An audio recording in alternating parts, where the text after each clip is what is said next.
Hi everybody, welcome to a Grimdark Future Battle Report.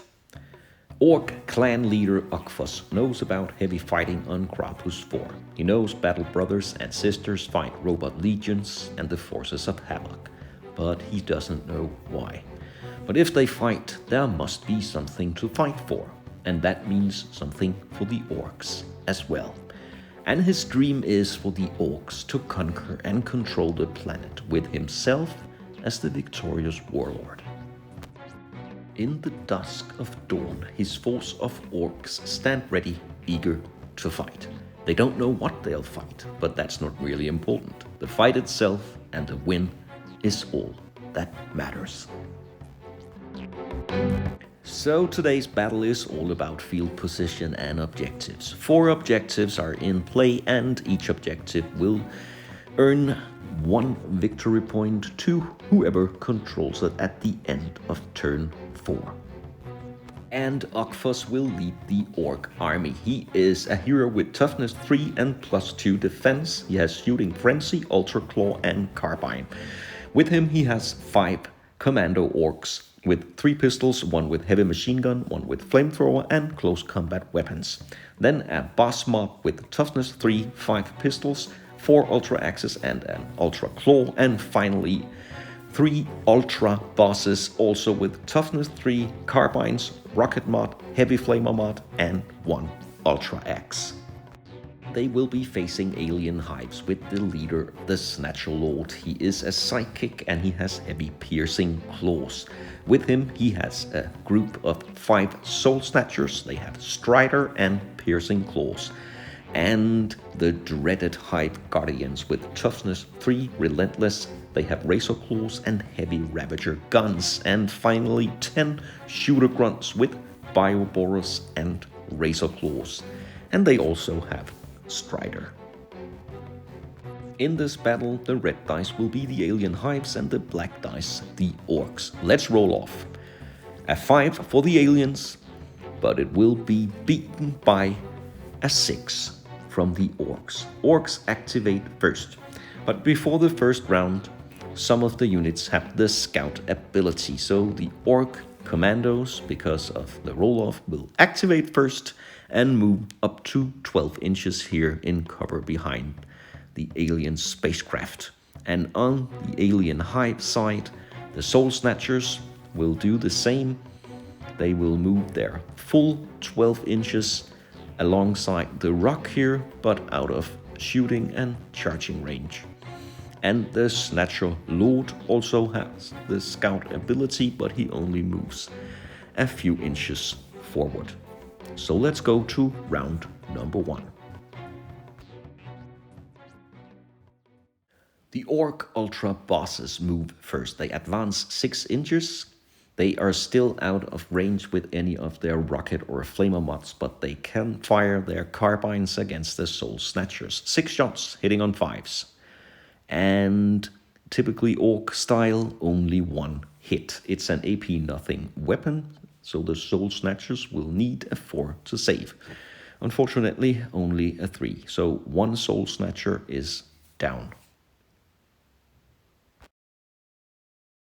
The Snatcher Lord attempts to manifest the Infuse Life spell at the Shooter Grunts. He will need a 5, and then they will have regeneration in the next round, but he fails. Instead, he rushes close to the Soul Snatchers and he seizes the first objective. Next up, the Orc mob. They can't reach anything and they can't shoot anything, but they can seize 1 objective here for the Orc army. The Hive Guardians are next. They move 6 inches forward, take cover behind the pillar here, and then they point their heavy ravager guns against the Orc commandos. They have a range of 18 inches and they fire 3 shots each. So 9 shots, and they will need 4s because of the cover. And we have some 5s and some 6s here. A total of 5 hits on the Orc commandos, and it's AP 3, so the Orcs will need 6s to save. And they get 2 6s. So 3 Orc commandos are hit and they go down.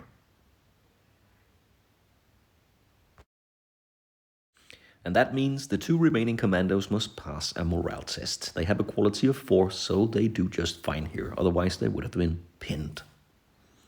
And now they move. The 2 remaining commandos armed with heavy machine gun and flamethrower, and they fire all they've got against the Soul Snatchers. First, 3 shots with the heavy machine gun, the yellow dice here, and the commandos need 5s, so 1 hit with the heavy machine gun, and then 6 shots with the heavy flamer, and 1 hit as well. The flamer is AP nothing, and the heavy machine gun is AP 1. So the Soul Snatchers manage to defend 1 of the shots, and 1 goes through, so another Soul Snatcher is gone. Now the shooter grunts are on the move. They move slightly forward and they capture the aliens' second objective. They only have a shooting range of 12 inches, so they can't hit anything from this position. Ugfuss, the Orc leader, advances 6 inches in cover behind the tree here, and from here he can shoot with his carbine 2 shots against the Soul Snatchers, trying to get them below half unit strength. He needs 5s, of course, because he's an Orc. And 1 hit with the carbine. It's AP nothing, so the Soul Snatchers will save on a 4. And if not, they will be forced into a morale test. But 4 it is, and nothing goes through. And now it is the 3 remaining Soul Snatchers' time to move. And they charge to get their piercing claws deep into the Ultra bosses. They have 3 attacks each, hitting on 3, so 9 dice here, and quite a good deal of hits. A total of 6 hits against the Orcs, and it's AP 1, so the Orcs will need 4s to save. And they miss 3 saves, so 1 Ultra boss goes down. The 2 remaining Ultra bosses fight back. They both have 3 attacks, so 6 attacks hitting on 3s, and that is really, really nice fighting by the Orcs. It's AP nothing, so the Soul Snatchers will need 4s to defend.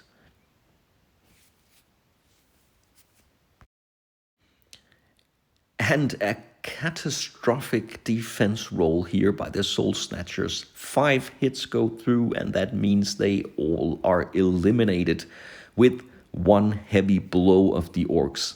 A completely failed charge and attack by the Soul Snatchers. And that concludes the first round, where the Orcs have captured 1 objective, and they are very close to the second one here in the top left corner. The commandos are really pushing forward, and the aliens are spread out and have captured 2 objectives on their own. Now let's proceed to the second round.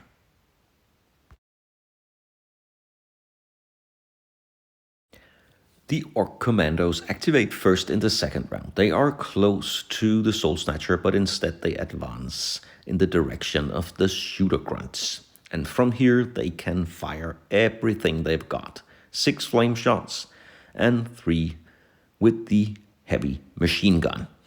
And all in all, at the end of the day, 2 flame hits, and that's all. They will need 5s to save, and they fail them both, so 2 shooter grunts leave the battlefield. Still 8 remaining. And the shooter grunts activate next. And instead of shooting back, they pass the crater easily. They have Strider, so they advance 6 inches, and that gets them into firing range of the Orc mob. 16 shots divided into 2 groups of 8, and they need 6s to hit because of the cover. So a few 6s here. 2 shots go through, not a lot. but let's see if the Orcs can save, and they can't.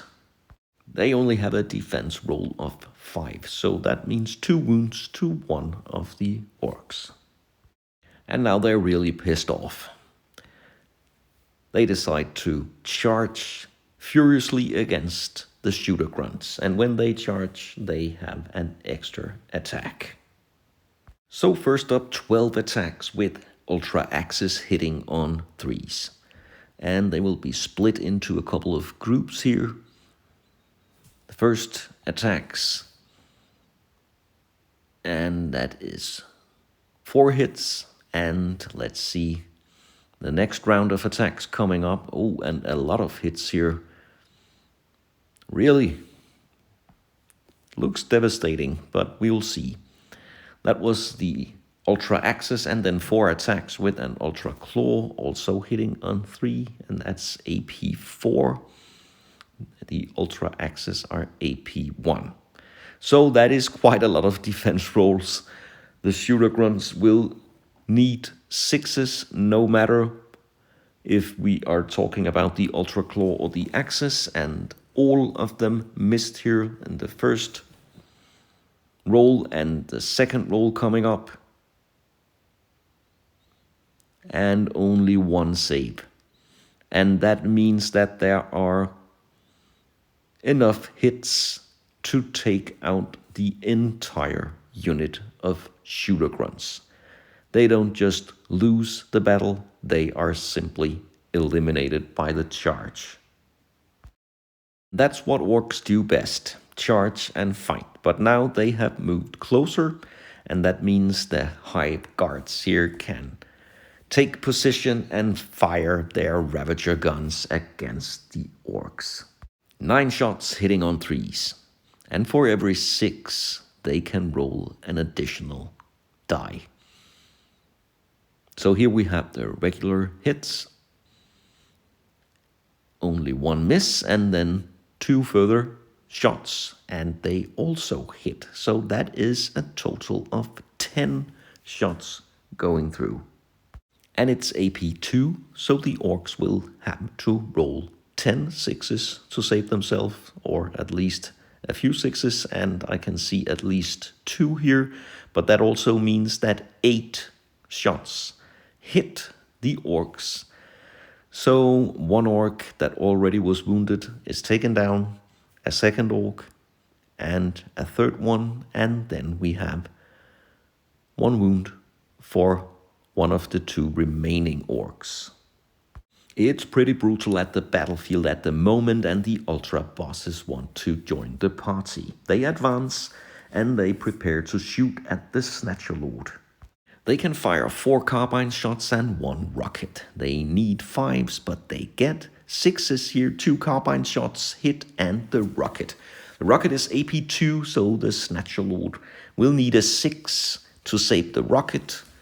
And he fails the rocket, but saves the 2 carbine shots. The rocket has the deadly special rule, so it's multiplied with 3. And that means the Soul Snatcher is hit with 3 wounds, and he goes down and is eliminated. A fatal blow for the aliens. Ugfuss advances forward, he seizes the objective, and that's the end of the activations. And that's the end of the round. A brutal round with several casualties. The 2 remaining Orc commandos are still in the game, and even though the Orcs have suffered casualties as well, they are still better positioned on the battlefield. Let's proceed to round 3. And since they finished first in the last round, they will activate first in this round. The 3 Hive Guardians position themselves close to the objective, and they fire their Ravager guns against the 2 remaining Orcs. And they need 3s, and for every 6 they can roll an additional hit die. So let's count the total. 4 and then 2 more, so 6 shots against the Orcs, and they will again have to roll 6s to defend. And that's just not good enough. 1 6, and that means 5 shots going through. And that will be enough to take the wounded orc and also the other orc out of the game. The unit is now eliminated. The orcs still have 3 units remaining, and the ultra bosses here rush forward 12 inches and capture another objectives. So now the orcs lead with 3 objectives under their control.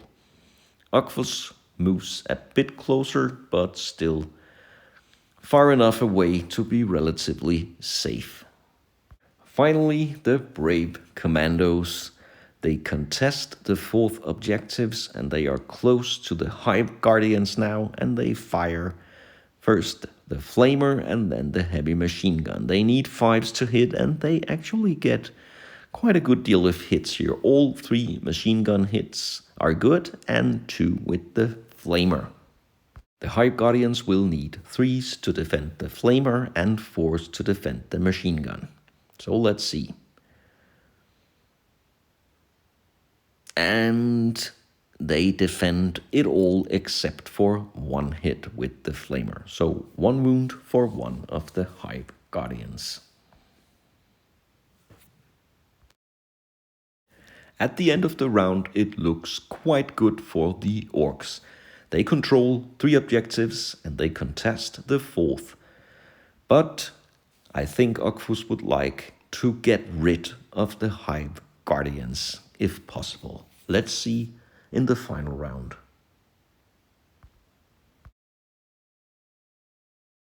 And once again, the Hive Guardians activate first. They don't like their objective contested, so they fire all they've got against the commandos. And this time I think the commandos will be history. A lot of hits, and for each 6 they can roll another die. So let's see. And they also hit. And since the commandos will need 6s to defend, I think we can safely say that they are blown to bits. But anyway, let's check out the defense roll here. Yeah, let's just say they are no more. They fought bravely.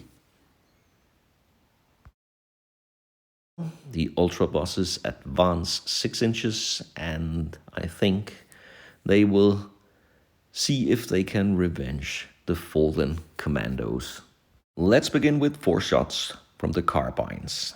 They need 5s, so 1 hit. And the Hive Guardians need a 3 to defend, and they are good. Next up, the heavy flamer mod, also needing 5s. So a couple of hits,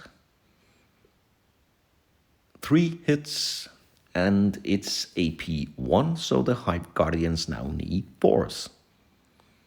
And 2 saves, 1 going through, so 1 more wound. And finally, a shot with the rocket mod, again needing a 5. And that's a miss. So no further hits on the Hive Guardians. That was not enough to take them down, so Ugfuss now has to take matters into his own hands. He's close enough to fire his carbine, 2 shots needing 5s, and he has shooting frenzy, so with a 6, and here is 1, he can roll an additional die. And that is also a hit, so 3 hits against the Hive Guardians. They defend on 3s. And they shake it off as it was nothing. Luckily for the orcs, this was a game of field position and objectives. Otherwise, they could have been taken down by the Hive Guardians if there had been a 5th round. But now the Hive Guardians must return to their alien mothership. They didn't complete their mission and they lost their leader. Ugfuss, on the other hand, can gather his troops and celebrate yet another victory that takes him a tiny step further in the control of Crapus 4. Thanks a lot for watching this battle report. I hope you'll join me for future bad reps.